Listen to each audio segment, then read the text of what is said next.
Hello and welcome to MDriven Turnkey.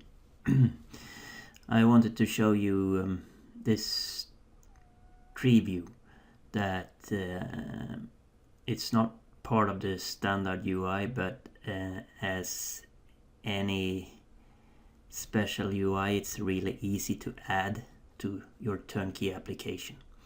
This Treeview folds like this, and when you select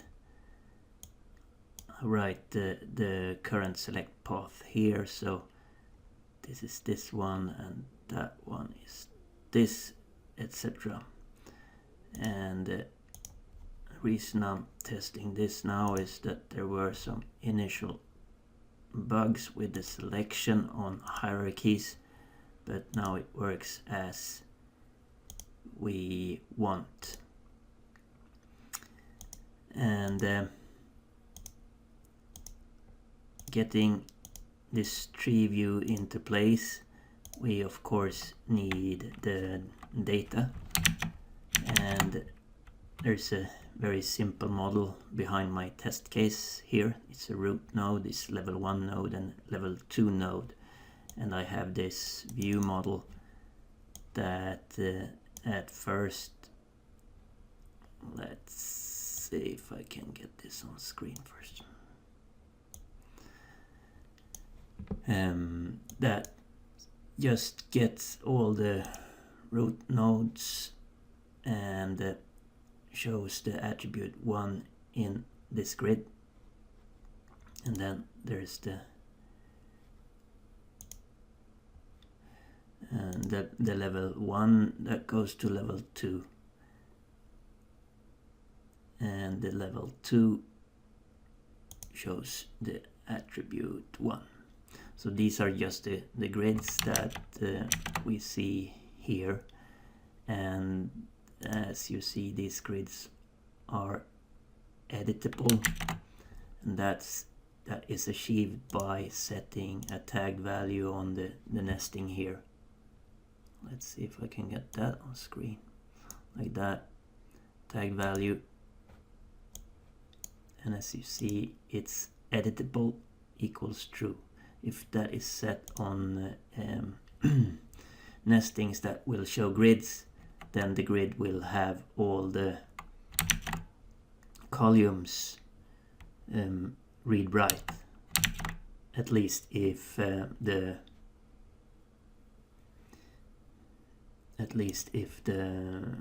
read-only expression is true.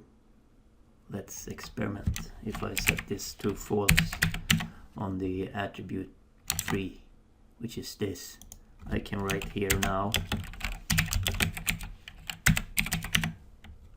and save it.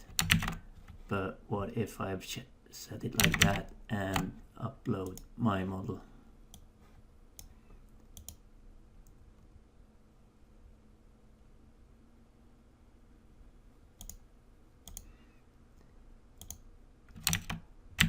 Be done, and I'll refresh this one.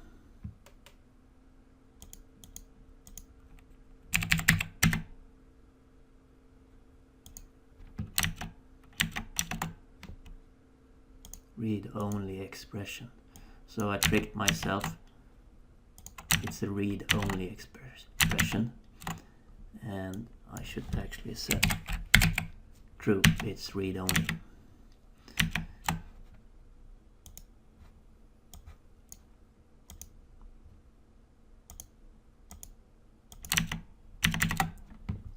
Of course, you will not do these mistakes, it's just me. So now it's more back to the normal grid where you can't change it. Good to know. But so these 3 grids in the view model, this and this, act as my data repository. When I select the first row here, it shows the level 1 nodes that are connected to this in a master detail in 3 levels. So there's not much about that. And I added some actions just to add test data. but what I wanted to do is to, when I select this one, and which is not, this is the root node and this is the level 1. If I were to add a new level 2 on that level 1, I should get a new node here, like this. And of course, if I have the corresponding BBB and X1, I have the 3 empty cells here, so I can write something like that, and I should have that data here. So how do I go about to implement, to get this tree in place here? Well, there's still a bug that the arrows between the nestings doesn't show all the time. I usually just go back and forth.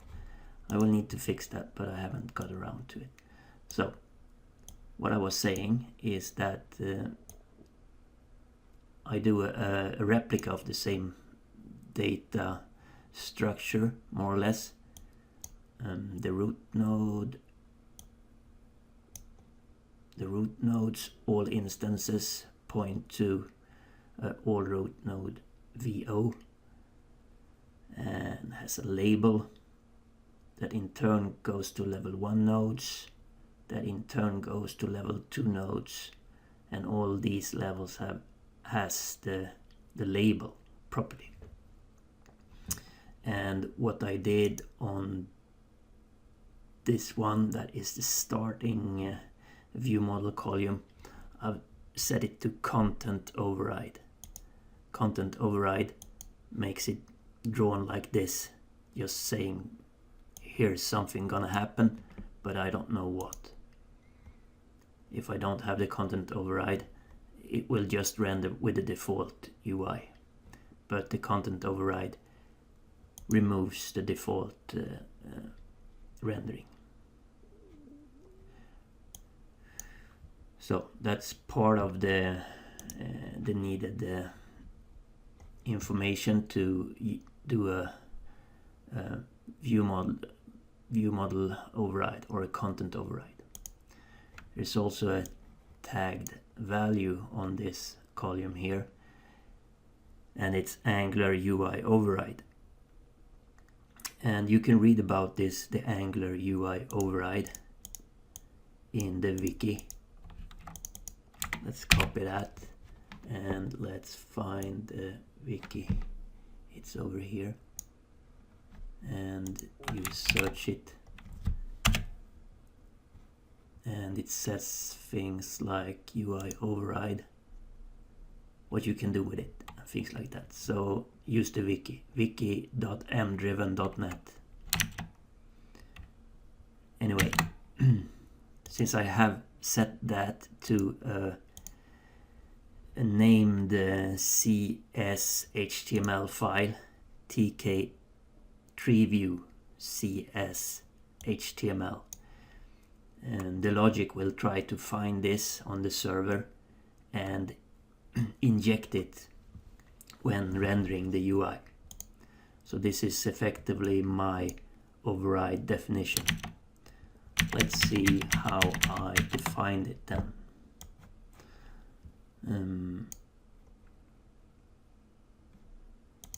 I have it here. Let's make it a tad bit bigger. It's not much. It's just a div, start and stop on div, and it does UL nested with list items that sets some directives, and we're gonna look at these directives soon. But here you see I have an anchor with the reference to Angular data binding, and it's gonna find data.label, and that label is actually the label from here, right? So if I had called this something else, I need to close this one. If I had called this something else, I would have needed to call this something else. And this data is a reference to this ng repeat. So it will repeat in data.rootNodes. And data is actually in the context of this one, because this were where I set the content override. So I have access to the data from this node, and then I go on further root nodes. This is actually this name, root nodes. So this is how the patterns match up. If I think of my Treeview component in HTML as generic, then I will need to follow the names defined in the generic Treeview in my view model when folding my data. It's no more magic than just following the names. If you follow the names, you can reuse it. So like that. And under the first root node, it follows data to subnodes, and then it does data to subnodes again. And these are, of course, this one and this one. So no matter what we call it in the model, as long as we call it the correct things in the view model that match up with what we have in the CS HTML, it will do the job. So this just states a few directives, and these directives will go unnoticed by HTML5 processors unless we do something with it. And we do that with Angular.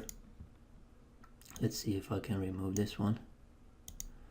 Yeah, I have a TK Treeview TypeScript file, and in this file I have a JavaScript function install the directive Treeview, and it should install it in the module MDriven Angular app. So this is the MDriven Angular app main module that you will install your directives in.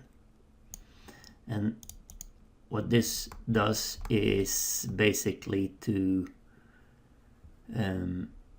define an Angular directive that is a link whenever it sees a TK Treeview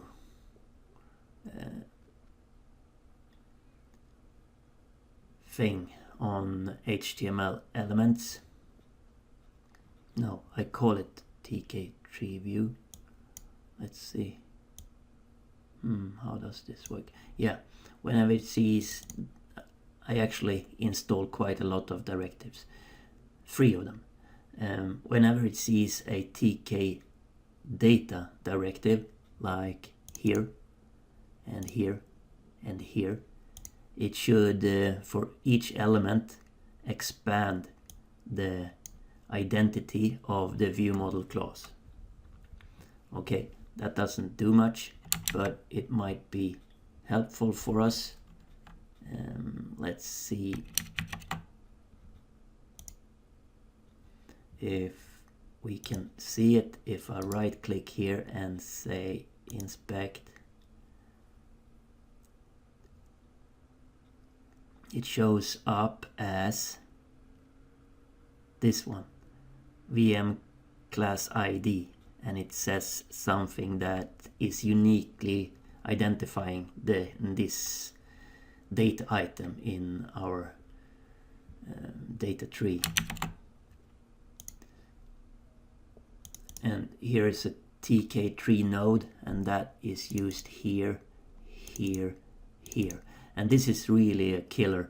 I've done this error a lot of times when you mention directives in CS HTML, you do it like this with minus signs between the word parts. But when you do the same thing in TypeScript or JavaScript, you need to do it as camel case. So that's really a tricky bit to just learn.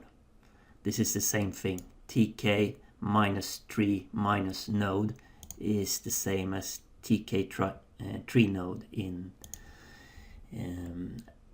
JavaScript. And whenever we see one of these, we do some things like setting in the click event, etc. And we should toggle to hide when we should hide and show when we should show, etc. So it's not much more than a standard HTML Treeview. So we need to get this directive file in play. So how can we instruct our application to actually make use of it? And this leads us into where the model is sitting on our local hard drive. In this example, it's in this folder, AussieWork Turnkey MDriven Server A0, EcoMDL. And EcoMDL, you might ask yourself, why not Modeler? Yeah, Modeler is the zip file that holds everything together, and it's great to use that if you're going to email your model to someone or share it through a USB or something like that. But if you're going to work seriously with MDriven, we really suggest that you save it locally as EcoMDL, because EcoMDL is a file format that divides the model into its unique parts. Let's see how that looks on the drive. I'm gonna get a...